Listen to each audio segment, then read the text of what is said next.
Hello and welcome to Spotlight.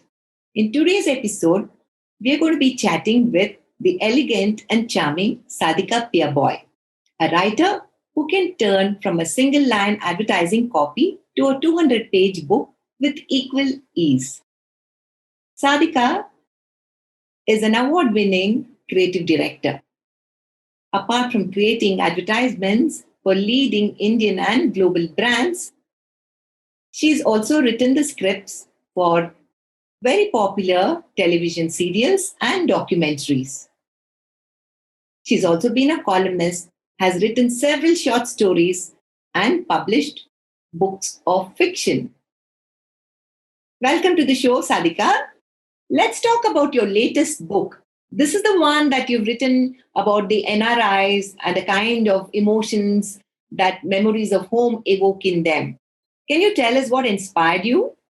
Thank you, Sandhya, for having me on this show.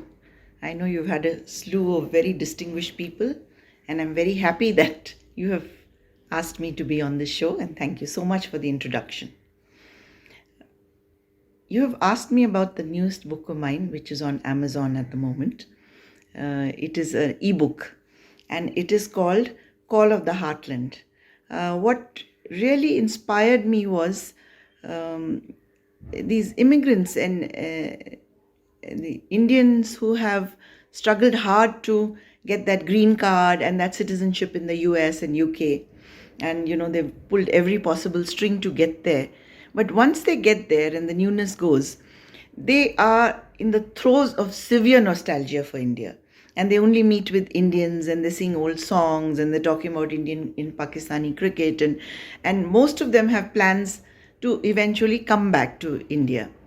And what is sad is the India that they will come back to is totally different from the India that they've left behind. And, the excessive emotion about India, and they become more Indians than Indians here. And they become more religious and much more fanatical than we are possibly here. So that is really was very intriguing to me. And these set of 16 short stories is about the kind of say two diverse cultures that these people straddle. And it's a difficult proposition at any time because a lot they cannot leave the India behind. They carry India with them, and yet they have to adapt to a diversely different culture. So at best of times, they and their children are trying to straddle two different cultures, and it couldn't be a very easy proposition. So that is what these short stories are about. They're about their dilemma in trying to be more Indian than Indians and more American than Americans. So it is a difficult proposition. And it touches certain emotional chords in most people who've either lived abroad or are still living abroad. It's called Call of the Heartland, and by all reports is doing extremely well on Kindle. So, Sadiqa, what has inspired the other books that you have written? This is the seventh book that you have published, am I right? So, and each of your books have very interesting but very different inspirations. So, can you tell us about a couple of them which was really unique? I think I started writing my column for about 35 years, which had nothing to do with advertising, but just to keep my sanity going in a very stressful world. I used to write a column for Deccan Herald for many, many years, a humor column. And initially what I did was I made a collection of these columns and published it as a book. It is called But Other Mothers Do. It was mostly about the antics of my children as they grew up. It was a funny take on the motherhood. And after that, once I decided to quit advertising, I started writing and writing serious fiction. Not serious, funny fiction. So my first book was called Merry-Go-Round, and it is about, I sort of plumbed my roots in Hyderabad to get a take on what happens to these aristocrats who have suddenly been deprived of their aristocracy, and they're clinging on to the past and, still trying to, let's say, live in another world, live in the bygone era. And it's about how arranged marriages happen and how people are so conscious of their lineage and their ancestry and who their grandfather was and their great grandfather was. So it's a kind of a funny, sad take on the lives of the Nawabs of Hyderabad. It's called Merry Go Round. And the book which I'm particularly fond of or happy about is called House of Discord, and it is about Bombay. I've lived in Bombay most of my life, and it is about the Babri masjids and how that particular phase in its history destroyed the spirit of Bombay. That was so not communal at all. It was so happily intermingled that we didn't even know that so and so was a Parsi or so and so was a Hindu or so and so was a Sikh. We just didn't matter to anybody at all, and we were in and out of each other's homes without a thought to what their particular religious leanings were. But the Babri Masjid riots, when they happened, they quite sort of unraveled the whole structure that was Bombay. So this is a story about a family caught up in the riots, Babri Masjid riots in Bombay, and because they have a daughter-in-law who's a Muslim, and they are very staunch Maharashtrian Hindus. It's sort of I have the discord coming into the house and extending and it's a metaphor for what the discord is outside in the city. It's called House of Discord. I'm particularly happy with that book. It's a difficult book to write. Since then I've written a couple of short story books, short story collections. I think there was another book about another royal that was very interesting. The topic of that, would you care to tell us about what, you were on a holiday and then you came across this story, right? The last book was called Mayurkand. Mayurkand is about a singer who becomes the mistress of a small-time Maharaja in Rajasthan, and she's taken there, and slowly she sort of unravels because after he takes her there, he loses interest in her, and you know how Maharajas live life larger than life. So he loses interest in her, and slowly she sort of becomes an alcoholic. And one day, overnight, she just vanishes from wherever she was, leaving a 4-year-old daughter behind. Now, this is a mother-daughter parallel story going on, where the daughter is looking for this mother who's vanished so mysteriously. And now the daughter's grown up. She's a professional working in Bombay. But she has that little vacuum in her life where she really doesn't know what happened to her mother, and she's forever looking for her mother in everybody she sees or wherever she goes. So at some point of time, she has the opportunity to go back to this Mayurkand Tikana and solve the mystery of what really happened to her mother. So in a way, it's a love story, it's a mystery, it's a kind of a murder story also. And there are a lot of psychological strands to it, in the sense that this girl is fearful of commitment because of what happened to her. And she cannot get herself to get married to this very nice boy who wants to marry her. And she has to resolve so many issues of her past trauma within her. So that is Mayurkand. And the word is that one of these OTT channels is looking at it very seriously. So I have my fingers crossed. That'll be nice. This is, the background is, let's say, traditional royal Rajasthan in the 70s, which is not quite royal, but they still had their strong traditions and the way they lived and the way they behaved. And it's a place which has kept to its legends and myths, and it's filled with all kinds of exciting stories. So that inspired me a great deal. How did you weave in your passion for Hindustani music into this book? I'm very passionate about Hindustani classical music. I'm still learning. Last 20 years I've been learning, and don't ask me to sing because I can't. I'm just learning it for myself. And this girl who gets taken away by the Maharaja for a mistress is a singer, a trained singer, who has aspirations to singing in the films. And she has a lovely voice, and there's a lot of mythology around her voice that I put into the book, where the servants say, when she used to sing, the birds used to stop in mid-flight to listen to her, or the peacocks used to stop around her cottage to listen to. So it's so much of rumor and mythology, but it just tells you that she was a fantastic singer. And what she sings for the Maharaja when he comes, all that I have brought in from my passion for Hindustani music. So it is a book which, let's say, has come out of my heart. You've also dealt with some masala stuff earlier, right? When you wrote the scripts for these two very popular series, Sara Jahan Hamara and Honi Anhoni. When I was working in advertising, I had the good fortune, to write in a whole lot of genres to do a whole lot of writing genres. So one of them, or a couple of them, were serials for the Doordarshan. We had a company called Odyssey, which created these programs. So I wrote 2 serials which were released on Doordarshan and Z. One was called Saraja Hamara, which went on to do some 26 episodes and was very well received. And another one was called Honi Anhoni, which really became very popular. It also had a couple of court cases against it and things like that, but that only adds to the viewership. So, and I had another one called Tenali Raman. I had written all 3 of them. So that was a different genre for me to experiment with. And as you know, in advertising, we have to write on all kinds of things. So writing from the chairman's speech to the MD's speech to a review of the company, to corporate brochures, to advertising films, which I've done about 300, 400 of them.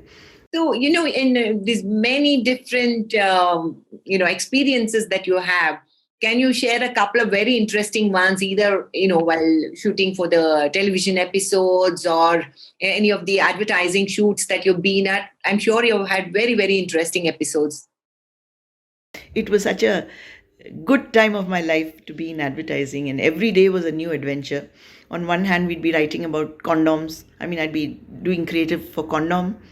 In the afternoon, I'd be doing on agarbatti for pujas. So that was the kind of spread we had, and it was really very challenging and very exciting, and kept you young and alive and ticking all the time. You had also started, and you were heading a college which taught fashion, design, and advertising. So you're the best person that I think I can ask this question. How has Indian advertising evolved over the years? You've been there right when it was beginning to take off, and then you've seen many changes, some good, some bad. So how do you think it has evolved? Advertising was a very exciting time to be in. It has changed, and I'm happy that I was there when creativity ruled the roost. And creative people were there up next only to God. They were put on a pedestal because everything revolved around the creative. And we used to say creative is the heart of the business and rest is all plumbing. So it was an exciting time to be alive in advertising and contributing to it.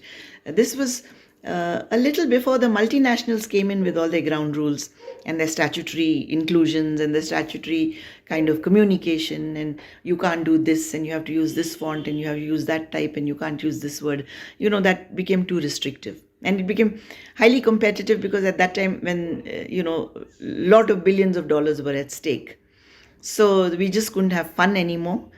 And when I was in advertising, all the best minds in India wanted to join advertising. I know we would sort of be people knocking at our door from morning till night. Brilliant minds from IIMs, India, all over India. Brilliant minds from IITs. People who've done engineering, medicine, whatever. What they wanted to do was experience advertising. They thought there was a lot of glamour, which there was, plus there was a lot of hard work involved. So that was a great time to be in advertising, and I'm happy that I was there, and I'm happy when I got out of it. Not that I don't miss it very much.